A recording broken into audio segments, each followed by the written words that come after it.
भारतीय संविधान की उद्देशिका अथवा प्रस्तावना, इसमें देख लेते हैं हम। नेहरू द्वारा प्रस्तुत उद्देश्य संकल्प में जो आदर्श प्रस्तुत किया गया है उन्हें ही संविधान की उद्देशिका में शामिल कर लिया गया है। तो जवाहरलाल नेहरू के द्वारा जो उद्देश्य संकल्प प्रस्तुत किया गया था उन्हें ही संविधान की उद्देशिका में शामिल कर लिया गया है। संविधान के 42वें संविधान संशोधन अधिनियम 1976 के द्वारा यथा संशोधित यह उद्देश्य निम्न प्रकार है। तो फिर ये जो संविधान का की संशोधन के द्वारा इसमें जो उद्देशिका है इसमें कुछ चीज़ें ऐड की गई थी, वो है 42वें संविधान संशोधन 1976। तो इसे देख लेते हैं कि ये है, हम भारत के लोग भारत को एक संपूर्ण प्रभुत्व संपन्न समाजवादी पंथनिरपेक्ष लोकतंत्रात्मक गणराज्य बनाने के लिए तथा उसके समस्त नागरिकों को, तो इसमें यहाँ पे है समाजवादी पंथनिरपेक्ष लोकतंत्रात्मक गणराज्य बनाने के लिए ये आदर्श हैं समाजवादी पंथनिरपेक्ष लोकतंत्रात्मक गणराज्य बनाने के लिए तथा उसके समस्त नागरिकों को सामाजिक, आर्थिक और राजनीतिक न्याय। तो ये पूछा जाता है कि कितने तरह के न्याय को शामिल किया गया है संविधान की उद्देशिका में। तो 3 तरह के न्याय हैं, सामाजिक, आर्थिक और राजनीतिक न्याय। और स्वतंत्रताएं कितनी हैं, तो विचार, अभिव्यक्ति, विश्वास, धर्म और उपासना की स्वतंत्रता। तो 1 2 3 4 5 इसमें उद्देशिका में जो स्वतंत्रता दी गई हैं 5 हैं, विचार, अभिव्यक्ति, विश्वास, धर्म और उपासना की स्वतंत्रता। असमानता कितनी है, 2 हैं, प्रतिष्ठा और अवसर की समता, प्रतिष्ठा और अवसर की समता प्राप्त करने के लिए तथा उन सब में व्यक्ति की गरिमा और राष्ट्र की एकता और अखंडता सुनिश्चित करने वाली बंधुता बढ़ाने के लिए दृढ़ संकल्पित होकर अपनी संविधान सभा में आज तारीख 26 नवंबर 1949 ईस्वी मिति मार्गशीर्ष शुक्ल सप्तमी संवत 2006 विक्रमी को एतद द्वारा इस अधिनियम को अंगीकृत, अधिनियमित और आत्मार्पित करते हैं। तो यहाँ पे दिया हुआ कि जो 26 नवंबर 1949 को ये संविधान सभा के द्वारा ये स्वीकार किया गया था और यही है कि एतद द्वारा इस संविधान को अंगीकृत, अधिनियमित और आत्मार्पित करते हैं संवत 2006 और वो डेट था 26 नवंबर 1949 ईस्वी। तो यहाँ पे देख लेते हैं प्रस्तावना की मुख्य बातें। प्रस्तावना की मुख्य बातें। संविधान की प्रस्तावना को संविधान की कुंजी कहा जाता है। तो जो संविधान की प्रस्तावना है उसे संविधान की कुंजी कहा जाता है। प्रस्तावना संविधान का आरंभिक अंक होते हुए भी कानूनी तौर पर उसका भाग नहीं माना जाता है। तो जो प्रस्तावना संविधान का आरंभिक अंक तो है लेकिन उसे कानूनी तौर पर उस संविधान का भाग नहीं माना जाता है। प्रस्तावना के अनुसार संविधान के अधीन समस्त शक्तियों का केंद्र बिंदु अथवा स्रोत भारत के लोग हैं। तो प्रस्तावना के अनुसार जो संविधान के अधीन समस्त शक्तियों का केंद्र बिंदु अथवा स्रोत भारत के लोग ही हैं। फिर यहाँ पे देख लेते हैं कि प्रस्तावना में लिखित शब्द यथा हम भारत के लोग इस संविधान को अंगीकृत, अधिनियमित और आत्मार्पित करते हैं। यहाँ तक का हम भारत के लोग से लेकर के आत्मार्पित करते हैं यहाँ तक का। भारतीय लोगों की सर्वोच्च संप्रभुता का उद्घोष करते हैं। भारतीय लोगों की सर्वोच्च संप्रभुता का उद्घोष करते हैं। प्रस्तावना को न्यायालय में प्रवर्तित नहीं किया जा सकता है, मतलब लागू नहीं किया जा सकता। प्रस्तावना को न्यायालय में प्रवर्तित नहीं किया जा सकता। यह निर्णय यूनियन ऑफ इंडिया बनाम मदन गोपाल 1975 के निर्णय में घोषित किया गया। यानी यदि सरकार या कोई नागरिक प्रस्तावना की अवहेलना करता है तो उसकी रक्षा के लिए हम अदालत की सहायता नहीं ले सकते। बेरूवाड़ी यूनियनवाद 1960 में, तो ये पूछा जाता बेरूवाड़ी यूनियनवाद कब हुआ था, 1960 में हुआ था। सर्वोच्च न्यायालय ने निर्णय दिया कि जहाँ संविधान की भाषा संदिग्ध हो वहाँ प्रस्तावना विधिक निर्वाचन में सहायता करती है। बेरूवाड़ीवाद में ही सर्वोच्च न्यायालय ने प्रस्तावना को संविधान का अंग नहीं माना। तो बेरूवाड़ीवाद में सर्वोच्च न्यायालय ने प्रस्तावना को संविधान का अंग नहीं माना, इसलिए विधायिका प्रस्तावना में संशोधन नहीं कर सकती। इसीलिए जो विधायिका है वो प्रस्तावना में संशोधन नहीं कर सकती, क्योंकि बेरूवाड़ीवाद में सर्वोच्च न्यायालय ने प्रस्तावना को संविधान का भाग नहीं माना है। परंतु सर्वोच्च न्यायालय के केशवानंद भारती बनाम केरल राज्य 1973 में कहा गया कि प्रस्तावना संविधान का अंग है। तो बेरुवाड़ीवाद में कहा गया अंग नहीं है, लेकिन केशवानंद भारती बनाम केरल राज्य में कहा गया कि अंग है। लेकिन केशवानंद भारती बनाम केरल राज्य में कहा गया कि प्रस्तावना संविधान का अंग है। प्रस्तावना संविधान का अंग है, इसलिए विधायिका संसद उसमें संशोधन कर सकती है। इसीलिए जो विधायिका है इसमें संशोधन कर सकती है। जब ये केशवानंद भारतीवाद में कहा गया तो एक विधायिका मतलब संसद उसमें संशोधन कर सकती है। केशवानंद भारतीवाद में ही सर्वोच्च न्यायालय ने मूल ढांचे का सिद्धांत थ्योरी ऑफ बेसिक स्ट्रक्चर दिया तथा प्रस्तावना को संविधान का मूल ढांचा माना। केशवानंद भारतीवाद में जो संविधान का मूल ढांचा माना गया है सर्वोच्च प्रस्तावना को। संसद संविधान की मूल ढांचा में नकारात्मक संशोधन नहीं कर सकता। तो संसद जो संविधान की जो मूल ढांचा है उसमें नकारात्मक संशोधन नहीं कर सकता है। स्पष्टतः संसद वैसा संशोधन कर सकती है जिससे मूल ढांचा का विस्तार व मजबूतीकरण होता है। 42वें संविधान संशोधन नियम 1976 के द्वारा इसमें समाजवादी, पंथनिरपेक्ष और राष्ट्र की अखंडता शब्द जोड़े गए। तो कुल कितने शब्द जोड़े गए? 3 शब्द जोड़े गए थे, समाजवादी, पंथनिरपेक्ष और राष्ट्र की अखंडता। किसके द्वारा? 42वें संविधान संशोधन नियम 1976 के द्वारा समाजवादी, पंथनिरपेक्ष और राष्ट्र की अखंडता शब्द जोड़े गए। भारत के संविधान की प्रस्तावना में 3 प्रकार के न्याय हैं, सामाजिक, आर्थिक और राजनीतिक। 5 प्रकार की स्वतंत्रता है, विचार, अभिव्यक्ति, विश्वास, धर्म एवं उपासना। 5वां है उपासना। और एवं 2 प्रकार की समानता, प्रतिष्ठा एवं अवसर का उल्लेख किया गया है। भारत का संविधान विश्व का सबसे बड़ा लिखित एवं सर्वाधिक व्यापक संविधान है। यह अंशतः कठोर और अंशतः लचीला है। तो ये संविधान जो अंशतः कठोर है और अंशतः लचीला है। लिखित संविधान की अवधारणा फ्रांस की देन है। तो जो लिखित संविधान की अवधारणा किसकी देन है? वो फ्रांस की देन है। भारतीय राजनीतिक व्यवस्था में संविधान सर्वोच्च है। भारतीय राजनीतिक व्यवस्था में संविधान सर्वोच्च है। भारत का संविधान अपना प्राधिकार भारत की जनता से प्राप्त करता है। तो भारत का संविधान अपना प्राधिकार भारत की जनता से प्राप्त करता है। भारत सरकार अधिनियम 1935 वह संवैधानिक दस्तावेज है जिसका भारतीय संविधान तैयार करने में गहरा प्रभाव पड़ा। तो भारत सरकार अधिनियम 1935 वह संवैधानिक दस्तावेज है जिसका भारतीय संविधान तैयार करने में गहरा प्रभाव पड़ा। भारत के संविधान में संघीय शासन शब्द का प्रयोग कभी नहीं किया गया। तो भारत के संविधान में संघीय शासन शब्द का प्रयोग कभी नहीं किया गया है। संविधान में भारत को राज्यों का संघ घोषित किया गया है। संविधान में भारत को राज्यों का संघ घोषित किया गया है।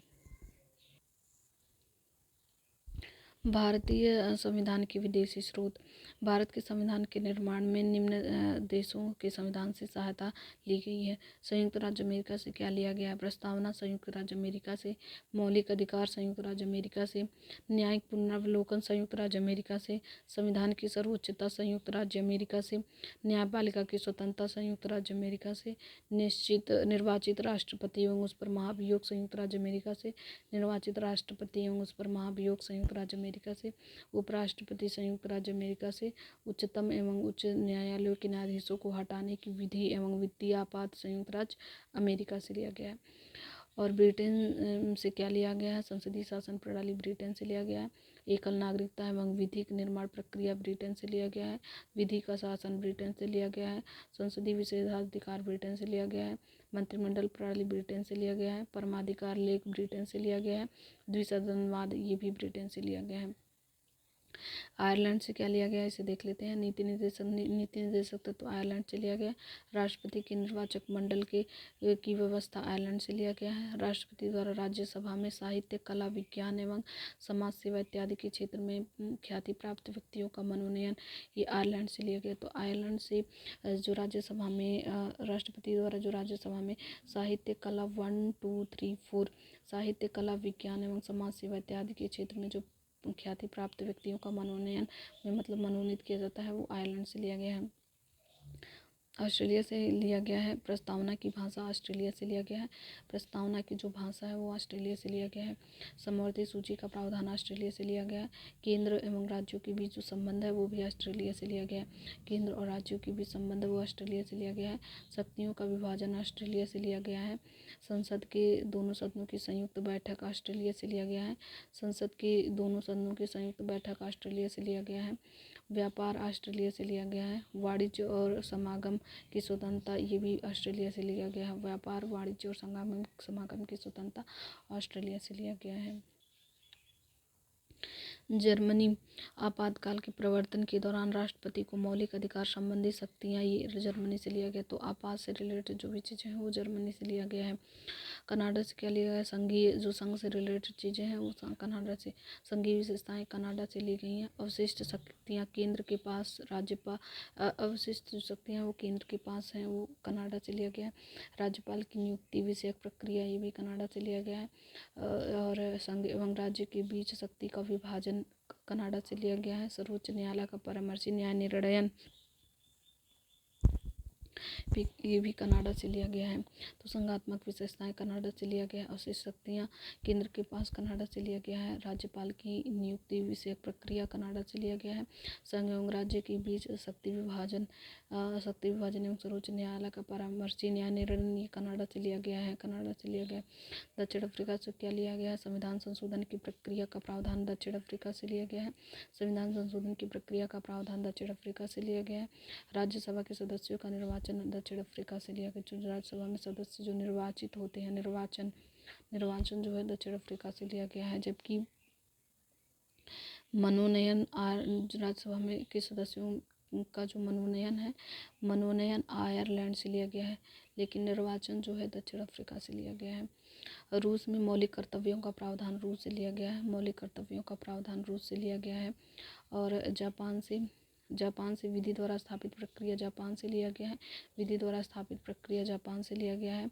गणतंत्र और प्रस्तावना में स्वतंत्रता, समानता और बंधुत्व के आदर्श फ्रांस से लिया गया है। स्वतंत्रता और प्रस्तावना में गणतंत्रात्मक वर्ड है प्रस्तावना में, ये जो है फ्रांस से लिया गया है।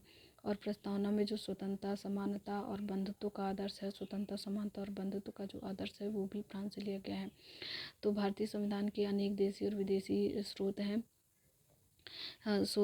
लेकिन भारतीय संविधान पर सबसे अधिक प्रभाव भारतीय शासन अधिनियम 1935 का है। तो भारत का जो संविधान है उसमें देशी विदेशी बहुत से स्रोत है, लेकिन सबसे ज़्यादा प्रभाव भारत शासन अधिनियम 1935 का है। भारतीय संविधान के 395 अनुच्छेदों में से केवल 250 अनुच्छेद ऐसे हैं जो 1935 ईस्वी के अधिनियम से या तो शब्दशः लिए गए हैं या फिर उन्हें बहुत थोड़ा परिवर्तन के साथ लिया गया है। तो यहाँ पे लिखा हुआ है कि भारतीय संविधान के 395 अनुच्छेदों में से लगभग 250 अनुच्छेद ऐसे हैं जो 1935 के अधिनियम से या तो शब्दशः लिए गए हैं या फिर उन्हें बहुत थोड़ा परिवर्तन के साथ लिया गया है। भारतीय संविधान की अनुसूची से देख लेते हैं। प्रथम अनुसूची, इसमें भारतीय संघ के घटक राज्यों जैसे 29 राज्य एवं संघ शासित 7 7 क्षेत्रों का उल्लेख है। तो प्रथम अनुसूची में कुल 29 राज्य, प्रेजेंट टाइम में तो 8 राज्य हो गए हैं, 28 राज्य हो गए हैं। केंद्र शासित 8 केंद्र शासित क्षेत्र, तो 28 राज्य 8 केंद्र क्षेत्रों का उल्लेख है प्रथम अनुसूची में। राज्य संघ के घटक, भारतीय संघ के घटक राज्यों और केंद्र शासित क्षेत्रों का उल्लेख प्रथम अनुसूची में। संविधान के 69वें संविधान संशोधन के द्वारा दिल्ली को राष्ट्रीय राजधानी क्षेत्र का दर्जा दिया गया। तो ये पूछा जाता है कि दिल्ली को एनसीआर का दर्जा या राष्ट्रीय राजधानी क्षेत्र का दर्जा किस संविधान संशोधन के द्वारा दिया गया है? तो 69वें संविधान संशोधन के द्वारा दिया गया। तो जो 69वां संविधान संशोधन है, इसी के द्वारा दिल्ली को राष्ट्रीय राजधानी क्षेत्र का दर्जा दिया गया है। द्वितीय अनुसूची में देख लेते हैं क्या है। इसमें भारतीय राज्य व्यवस्था के विभिन्न पदाधिकारियों, राष्ट्रपति, राज्यपाल, लोकसभा के अध्यक्ष और उपाध्यक्ष, राज्यसभा के सभापति, उपसभापति, विधानसभा के अध्यक्ष, उपाध्यक्ष, विधान परिषद के सभापति, उपसभापति। तो यहाँ पे देख लेते हैं कि जो राष्ट्रपति हैं, राज्यपाल हैं, लोकसभा के जो अध्यक्ष, उपाध्यक्ष हैं और राज्यसभा के सभापति, उपसभापति हैं। और राज्य स्तर पर देख लेंगे तो विधानसभा के अध्यक्ष, उपाध्यक्ष हैं और विधान परिषद के सभापति, उपसभापति। और उत्तम न्यायालय और उच्च न्यायालय के जो न्यायाधीश हैं और भारत के नियंत्रक न्यायालय का परिचय मतलब कैग को जो प्राप्त होने वाले वेतन, भत्ता और पेंशन आदि का उल्लेख किया गया है द्वितीय अनुसूची में किया गया है। वेतन, भत्ता और पेंशन का उल्लेख किस अनुसूची में किया गया है? तो दूसरे अनुसूची में किया गया है। तीसरे अनुसूची में देख लेते हैं क्या है। इसमें विभिन्न पदाधिकारी जो मंत्री हैं, उच्च न्यायालय के जो न्यायाधीश हैं द्वारा पद ग्रहण के समय समय समय ली जाने वाली शपथ का उल्लेख है। तो पद ग्रहण के समय जो शपथ का उल्लेख किया गया है, तो शपथ किस में है? शपथ तीसरी अनुसूची में, शपथ तीसरी अनुसूची में है। जबकि वेतन भत्ता और पेंशन किस में है? दूसरी अनुसूची में। वेतन भत्ता पेंशन किस अनुसूची में? दूसरी अनुसूची में। और संघ एवं संघराज क्षेत्र का उल्लेख किस में? पहली अनुसूची में है। चौथी अनुसूची में है। इसमें विभिन्न राज्यों तथा संघराज क्षेत्रों की राज्यसभा में प्रतिनिधित्व का विवरण दिया गया है। तो राज्यसभा में राज्य और संघराज क्षेत्र, राज्यों तथा संघराज क्षेत्रों में जो राज्यसभा में प्रतिनिधित्व है, राज्यों तथा संघराज क्षेत्रों की राज्यसभा में प्रतिनिधित्व, तो राज्य और संघराज क्षेत्रों की राज्यसभा में जो प्रतिनिधित्व है, इसका विवरण चौथी अनुसूची में दिया गया है। पांचवी अनुसूची में है। इसमें विभिन्न अनुसूचित क्षेत्रों और अनुसूचित जनजाति के प्रशासन और नियंत्रण के बारे में उल्लेख है। इसमें जो अनुसूचित क्षेत्र है, अनुसूचित जनजाति का जो प्रशासन है और नियंत्रण, इसके बारे में उल्लेख पांचवी अनुसूची में है। इसमें जो है विभिन्न अनुसूचित क्षेत्रों, अनुसूचित जनजाति मतलब SC और ST के प्रशासन और नियंत्रण के बारे में पांचवी अनुसूची में है। छठी अनुसूची में है असम, मेघालय, त्रिपुरा, मिजोरम। कुल 4 हैं, 1 2 3 4। असम, मेघालय, त्रिपुरा, मिजोरम राज्यों के जनजातीय क्षेत्रों के प्रशासन का वर्णन किया गया के बारे में प्रावधान है। तो असम, मेघालय, त्रिपुरा, मिजोरम के ST किस में है? छठी अनुसूची में है। पांचवी में है SC ST पांचवी में है। दोनों SC ST दोनों एडमिनिस्ट्रेशन और नियंत्रण दोनों पांचवी में है। लेकिन असम, मेघालय, त्रिपुरा, मिजोरम की जो ST हैं, उनका छठवीं अनुसूची में है। सातवीं अनुसूची में इसमें केंद्र एवं राज्यों की भी शक्तियों का बंटवारे के बारे में दिया गया है तथा इसी अनुसूची में सरकारों द्वारा शुल्क एवं कर लगाने के अधिकारों का उल्लेख है। इसके अंतर्गत 3 सूचियां हैं, संघ सूची, राज्य सूची एवं समवर्ती सूची। इसके अंतर्गत 3 सूचियां हैं, संघ सूची, राज्य सूची एवं समवर्ती सूची। इसके अंतर्गत 3 सूचियां हैं, संघ सूची, राज्य सूची और समवर्ती सूची। तो सातवीं अनुसूची में क्या है कि केंद्र एवं राज्यों की भी शक्तियों का बंटवारा के बारे में दिया गया। तो केंद्र एवं राज्य की भी शक्तियों के बंटवारे के बारे में दिया गया है। इसी अनुसूची में सरकारों द्वारा शुल्क एवं कर लगाने के अधिकारों का उल्लेख है। इसमें केंद्र एवं राज्यों की भी शक्तियों के बंटवारे के बारे में कहा गया। सातवीं अनुसूची में केंद्र और राज्य की भी शक्तियों का बंटवारा सातवीं अनुसूची में है। इसी अनुसूची में सरकारों द्वारा शुल्क एवं कर लगाने के अधिकारों का उल्लेख है। इसके अंतर्गत 3 सूचियां हैं। तो सातवीं अनुसूची में 3 सूचियां दी गई हैं, संघ सूची, राज्य सूची और समवर्ती सूची। संघ सूची में क्या है? इस सूची में दिए गए इन 3 मतलब सातवीं अनुसूची में जो 3 सूचियां हैं, इनके बारे में देख लेते हैं। तो इस सूची में दिए गए विषय पर केंद्र सरकार कानून बनाती है संघ सूची पर। संविधान में लागू होने के समय इसमें 97 विषय में, पहले तो इसमें 97 थे, लेकिन 3 बढ़ा दिया गया, वर्तमान में 100 हो गए हैं। संघ सूची के कुछ महत्वपूर्ण विषय हैं। देश की प्रतिरक्षा, विदेशी मामले। तो देश की जो प्रतिरक्षा है वो संघ सूची में है। विदेशी मामले संघ सूची में है। युद्ध एवं शांति संघ सूची में। रेल संघ सूची में है, संघ में आता है। डाक तथा तार ये भी संघ में आता है। मुद्रा, बैंकिंग ये भी संघ में आता है। परमाणु शक्ति ये भी संघ में आते हैं, संघ सूची में आता है। फिर यहाँ देख लेते हैं राज्य सूची।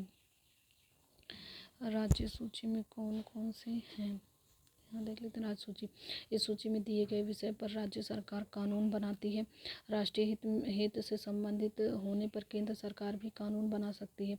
संविधान के लागू होने के समय इसके अंतर्गत 66 विषय थे। तो संविधान के लागू होने के समय इसके अंतर्गत 66 विषय थे, वर्तमान में 61 विषय हैं।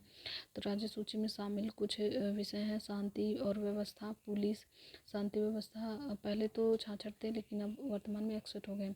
तो राज्य सूची में जो शासन व्यवस्था है वो राज्य सूची में है। पुलिस राज्य सूची में, जेल राज्य पुलिस और राज्य सूची। स्थानीय शासन राज्य सूची। जन स्वास्थ्य राज्य सूची। राज्य के अंदर लेने वाला व्यापार न्याय विभाग राज्य सूची। राज्य के अंदर लेने वाला व्यापार न्याय विभाग आदि ये राज्य सूची में है। समवर्ती सूची, इसके अंतर्गत दिए गए विषय का केंद्र एवं राज्य दोनों सरकारें कानून बना सकती हैं, परंतु कानून के विषय समान होने पर केंद्र सरकार द्वारा बनाया गया कानून ही मान्य होता है। राज्य सरकार द्वारा बनाया गया कानून केंद्र सरकार के कानून बनाने के साथ ही समाप्त हो जाता है। तो राज्य सरकार द्वारा जो बनाया कानून है वो केंद्र सरकार के कानून बनाने के साथ ही समाप्त हो जाता है। संविधान के लागू होने के समय समवर्ती सूची में 47 विषय थे। समवर्ती में 47 थे, लेकिन वर्तमान में 52 विषय हो गए हैं।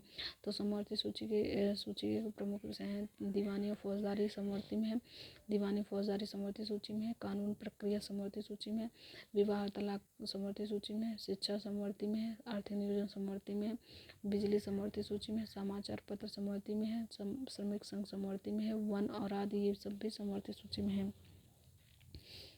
8वीं अनुसूची को देख लेते हैं।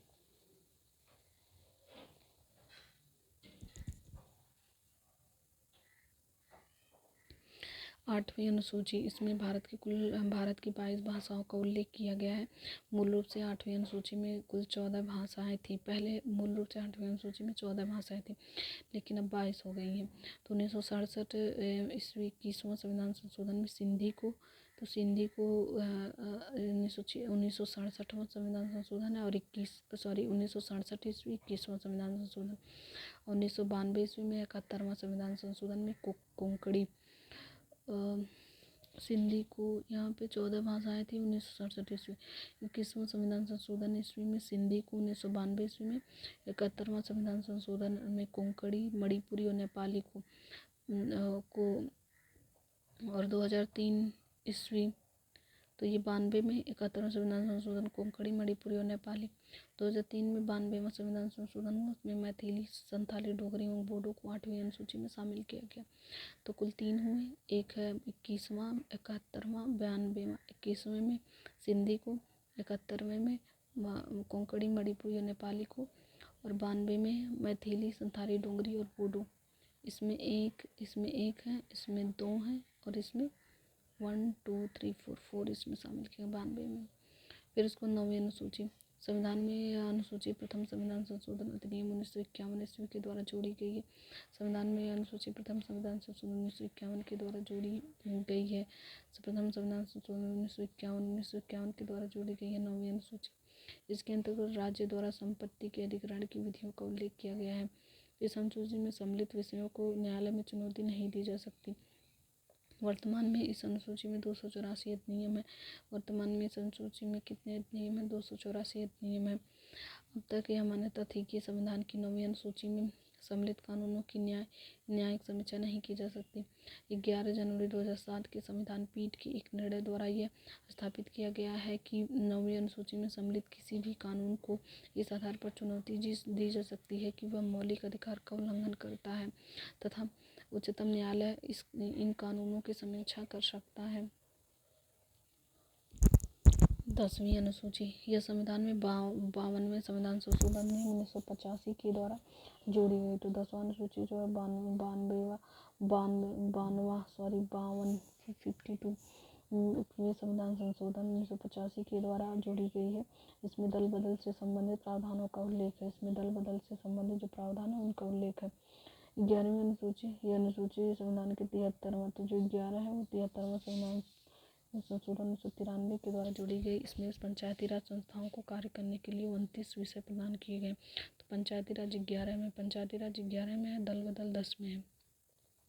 12वीं अनुसूची 74वीं है, 73 वाला 12वीं जो है 74वें संविधान संशोधन 1993 के द्वारा जोड़ी गई। इसमें शहरी क्षेत्र को स्थानीय स्वशासन संस्थाओं के कार्य करने के लिए 18 विषय प्रदान किए गए। इसमें 29 विषय हैं। जो 11वीं में पंचायत में 29 विषय हैं। जो 12वीं है वो संवैधानिक संशोधन है शहरी क्षेत्र के लिए, नगर पालिका के लिए, इसमें 18 विषय प्रदान किए गए हैं।